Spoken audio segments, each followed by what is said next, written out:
u soo bandhiga dadka war maxay tahay inaanu go'aan ku qaadano wax walba waa isku daynay dadaal badan baan samaynay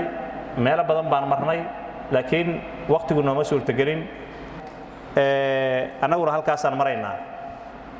caaway shirkanagaanu shir khudba ma aha waa shir shaqo weeye galaasyada boqolka ah ee hadda taagan boqolka arday ah inaan galab u wareejino muddo 5 bilood ah oo aan halkan ka dayno ayay soo jeediyeen madaxdii maalin dhaweyd booqatay meesha oo ilaa bisha labaad aanu galabtii dhigno galaasyadaas taa beddelkeeda aanu raadino design u qalma jaamacad oo kaas ah oo galaasyo kale oo cusub ah 12 galaas waxaa lagu qiimeeyay qiimahooda 12 galaas naqshadooda inaan arkaan rabaa gudaha sidaan bay yihiin waa yaryar yihiin waana 6 mitir galaaskiiba 40 arday baa fariisan karta qiyaastii inaan galaasyo noocaas muddo 5 bilood ah aan ku dhisno ayaa la ii diray inaan design-kan keeno soco qiimihiisa marka la fiirshana hoos haddaad tagtid meesha ugu hooseysa waa $156,000 oo doolarka Mareykanka ah $156,000 oo doolarka Mareykanka ah haddaad aaminsan tihiin madaxdii nagu matalaysay xildhibaanadii iyo wasiiradii nagu matalayay runtii anigu waxaan u hayaa fadli weyn iyo abaal baan u hayaa oo waliba termkan dadkii shaqaynayay si qurux badan bay aniga ila shaqeeyeen laakiin waxyaalo badan oo laga gaabiyay baa jiray oo ay ka mid tahay horumarinta iyo galaasyadan oo kale ay ka mid yihiin jaamacadda dhismaheeda ayaa laga hadlay waxkabaa degan magaalada tan Caabud Waaqya agagaarkeeda waxaa la ii sheegay inay degan yihiin 150 ilaa 200,000 oo qof waxaanu ka hadlaynaa $156,000 oo dollar in jaamacadda inta ka hadhay lagu dhiso haddii aan intaan tuuro kala barobar oo aan soo rabo 150 keliya min $1 hadday bixiyaan jaamacadda ayagaa dhisi kara shacabka Caabud Waaqya iyo agagaarkiisa oo 250,000 oo qof haddaan intaan kala barno 150 keliya ka soo qaadano inta kalena tuurno oo ay min $1 bixiyaan jaamacadda ayagaa dhisan kara dawladna uma baahna shisheeyana uma baahna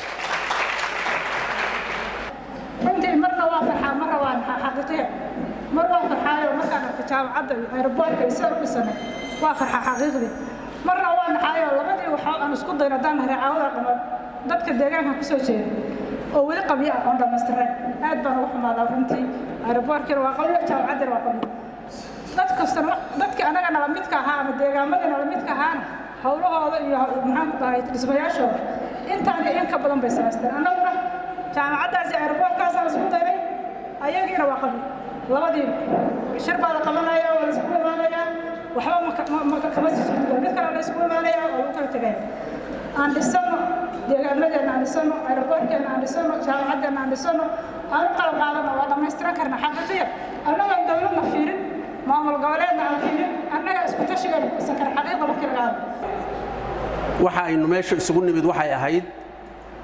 taakulaynta jaamacadda waxaa weeye marka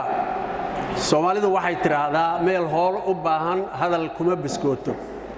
waxa la inooga baahan yahay waxa weeye inaan wax qabanno waxaana la isla qiray in wax la qaban karo waxaan ilaa 12 galaas ee loo baahan yahay wuxuu duuduub marka ay weyni badan yihiin inta la kala qaado maamulka cusub ee degmada uu galaas la kaco maamulka jaamacadduna galaas la kaco iyo ardadooda ay iskaashadaan dahabshiin ay mid la kacdo hormuud mid la kacdo amal mid la kacdo guddiga aeroboortku mid dhiso reer Australia cidda ka joogta ay mid dhistaan Scandinavia inta ka joogtana ay mid la kacaan waxaan isleeyahay ilaa 10 meel waa saasay u kala aadan tahay labada soo hareysana reer Caabud Waaqya anigu waan hormuud ku ahay aanu la kacno anigu waliba gaariga isku rogada oo dhisaya aan ku deeqo inaanna culayska saa u kala qaadno aanu ku mashquulin war aan wax qabanna aan ficil ku jirin macno ma samaynayso arrinta aan ku dhaqaaqno ilaahayna aan tala saaranno wixii inoo qabsooma waa tillaabaan hore u qaadnay aad iyo aad ba umahadsantihiin anaa iska bilaabaya anigu waxaan bixinayaa 2 qol intaasaan keenaya dadka waxaa la rabaa halkaan markaan joogno inaan wax sheegno maahane haddana dib kale lasugu yimaado shir kale ha la qabto waa la isla waayey waxaas waxaa ma tarayaan jaamacaddani muhiimadda ay leedahay wax la koobi kara ma aha waxaa nala ka codsaday waa waxqabad baa nala ka codsaday waxqabadkiina waxaa loo baahan yahay isaga u dhaqaaqno intaasoo isku day oo wuxuu noo sheegay agaasimuhu fashilmay oo ballanqaad ah dowladaha iyo madaxduna waa u badan yihiin inay wax ballan qaadaan laakiin aysan fulin duruuf baana ku xayndaaban fara badan oo dhib badan iyaga laftigooda oo waxqabad u diidaysa anugu waxaan qabaa in fasalladaas la sheegay aan bilowno walaalayaal waxaan caawan ka hadlaynaa waa 12 fasal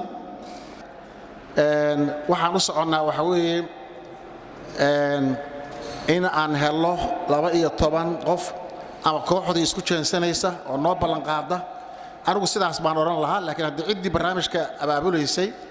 iyaga qorshe u samaysan doona waxaan codsanaynaa muddada gaaban oo intaa leeg inaynu ku tusna awoodeenna waa hawl awlaadeenna mustaqbalkooda saamaynayso fasalka aad dhistid ama aad wax ka dhistid ilmo kastoo wax ku barto oo jahliga isaga dulqaado oo ummaddiisa ku anfaco ajar baa kaaga soconaya waxaa laga yaabaa 20 sano 30 sano 40 sano inuu fasalkaa dhisnaado ajarkiisuna uu ku socdo lagu intifaaco waxaan gudagalaynaa marka insha allahu tacaala yaboohi waxaan u qaybin doonaa qaybaha soo socda qaybta koobaad waa qayb ku saabsan yabooh lacag ah taasaan ku bilaabanaynaa waa 12 qol sida la idin sheegay qol walba waxa uu ku kacayaa $13,000 totalka lacagtu waxay tahay $156,000 waxaan ku bilaabanaynaa marka qaybta koobaad waxaynu rabnaa dadkii qaadan lahaa qol in loo qaato waa kala qaybsanaynaa wax badan maaha haddii 12 qof oo naga mida uu mid walba qaato hal qol asagu marka ama jeebkiisa ka bixiyo ama dad kale ha u soo qaraaba kiishee intaasay hawshu ku ag tahay wax weyn maaha geesinimo ay u baahan tahay bas iyo maaragtay in lagu dhiirado marka waxaynu rabnaa dadkii qaadan lahaa hal qol rabnaa qofka koobaad oo aynu u ducayno oo xoolihiisa la baxo oo qolka koobaad qaato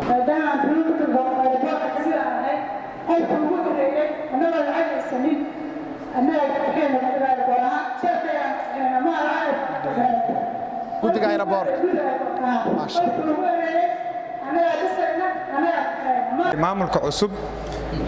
tobanka beri magacaaban arrinta halkan ka socotana runtii aad baan maaragtay ugu faraxsannahay si gaarana waa u soo dhawaynaynaa annaga iyo ka maamul ahaanna waxaan si hoose markaan iswaraysannay ballan qaadnay inaan qolka labaad aan qaadanno haddii ilaahay idmo waxaana rajayn doonaa insha allah inta kalena waxaan rajayn doonaa abaabulkeeda iyo qorshaheeda inaan qayb muhiima ka sii qaadan doono haddii ilaahay waa 12 qol jaa hadda 3 qol baanu haysanaa soo maaha qolka afraad baanu gudbaynaa yaa qolka afraad qaato oo khayr adduunyo iyo khayr aakhira baa aynu ugu ducaynaa magaca labada gole oo maamul goboleedka galmudug iyo maamul goboleedka galmudug dhammaan ahaan hal qol baan qaadan darajadaas waa lacag la yaboo hayo waxaynu u soo dhaadhacaynaa inay qaataan isku biirbiira 5 qof inta isku tagtaan hal qol dhist hal qol dhist marka waxaynu rabnaa 5 qof oo hal qol isla qaadato qofkiiba waxa ku soo aadayso $2,600 waxaan bixinayaa lacag 3,000 baan bixinayaa insha Allah إلهي سبحانه وتعالى الشيخ ليبان حوليه سها بركيو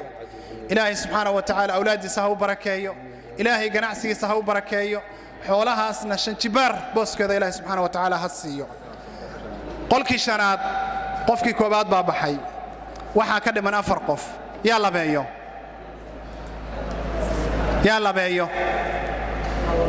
yaa laba ku noqonayo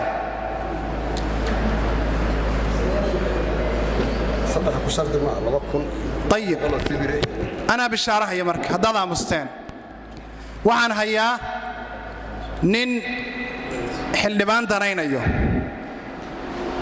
أو يري لبا قف بوسكود أو أرنتانا العكشن كنا أيو كوي يبوا هيا فرنتا سوي سوديبه نكاس قاسم عبد الكريم بالغير هذا قاسم عبد الكريم أيا لغير هذا الدعاء إلهي سبحانه وتعالى خير كوافتشيه حلكاس وقت بدن برادية هدو خير وياه إلهي سبحانه وتعالى هو سهله هديك لنا بدلك خير بدن إلهي سبحانه وتعالى هسيه إلهي حوليه ساو بركيه ساس بركة محان قولك صدحات كو هاي سنة صدح بان هاي سنة